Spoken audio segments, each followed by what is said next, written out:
নমস্কার বন্ধুরা, আজ আমি আপনাদের সাথে দারুণ স্বাদের একটা ডেজার্ট বানানো দেখাবো। আর এই ডেজার্টটির নাম হলো বাসবুসা।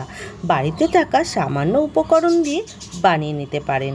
আর বানানো যেমনই সহজ, খেতেও কিন্তু খুব মজার হয়, যা মুখে দিলেই একদম মিলিয়ে যাবে, এতটাই সুস্বাদু হয়। তাহলে চলুন ভিডিওটি স্কিপ না করে পুরোটা দেখার অনুরোধ রইল।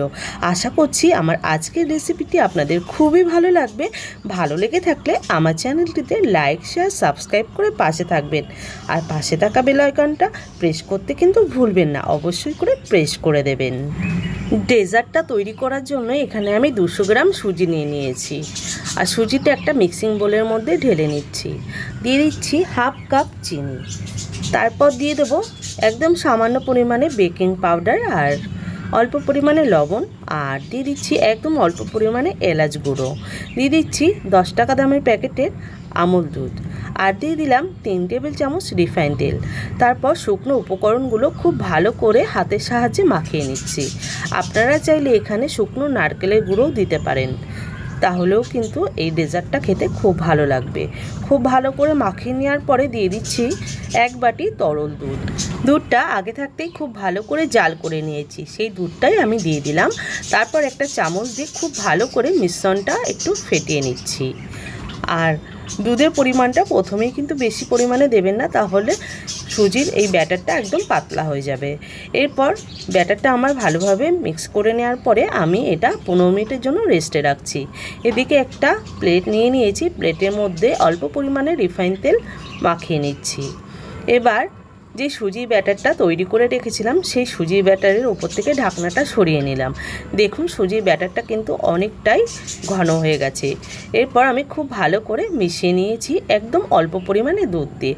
তারপর খুব ভালো করে ফেটিয়ে নিচ্ছি। বন্ধুরা, ব্যাটারের ঘনত্বটা কিন্তু একটু ঘনই রাখতে হবে। যে প্লেটটাই অয়েল ব্রাশ আমি করে নিয়েছিলাম, সেই প্লেটের মধ্যে সুজির ব্যাটারটা দিয়ে দিলাম। তারপর খুব ভালো করে থালাটা একটু ঝাঁকিয়ে নিচ্ছি, যাতে ব্যাটারটা সব দিকে ছড়িয়ে যায়। গ্যাসে একটা কড়াই বসিয়ে দিয়েছি। কড়াইয়ের মধ্যে একটা স্ট্যান্ড বসিয়ে ওই সুজি ব্যাটারের থালাটা বসিয়ে দিলাম। তারপর ঢাকা চাপা দিয়ে 15 মিনিট লো টু মিডিয়ামে রেখে ডেজার্টটা আমি বেক করে নিচ্ছি। 15 মিনিট পর একটা ছুরি দিয়ে ডেজার্টটা একটু কাট লাগিয়ে নেব, যাতে পরবর্তীতে আমার ডেজার্টটা কাটতে সুবিধা হয়। ঠিক আমি যেভাবে ছুরি দিয়ে কেটে নিচ্ছি, আপনারাও এইভাবেই কেটে নেবেন। কেটে নেওয়া হয়ে গেলে ঢাকা চাপা দিয়ে আরও 10 মিনিট আমি লো টু মিডিয়ামে রেখে বেক করে নিচ্ছি।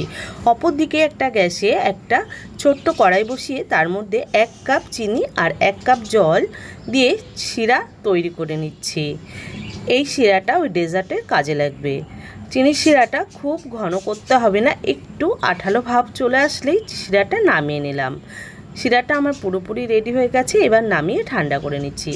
এদিকে সুজির ডেজার্টটাও আমি দেখে নিচ্ছি একটা ছুরি দিয়ে।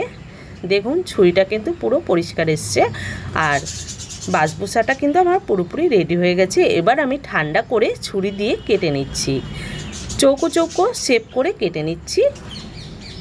আপনারা চাইলে বরফি শেপেও এই বাসবুসাগুলো কেটে নিতে পারেন। আর ঘরে অল্প উপকরণ দিয়েই এত সুন্দর একটা ডেজার্ট বানানো যায়, না বানালে আপনারা বিশ্বাসই করবেন না, এতটাই সুস্বাদু হয়। যে চিনির শিরাটা তৈরি করে রেখেছিলাম, সেই শিরাটা আমি এই সুজির বাসবুসার ওপরে দিয়ে দিচ্ছি।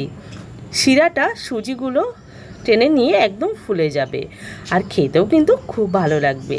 ওপর থেকে একটু সৌন্দর্য লাগার জন্য দিয়ে দিচ্ছি কিছুটা পরিমাণে চেরি ফল। আপনারা চাইলে কাজু বা আমন্ড বাদামও দিতে পারেন। তারপর আবারও ওই চিনির শিরাটা ওপর থেকে ছড়িয়ে দিলাম।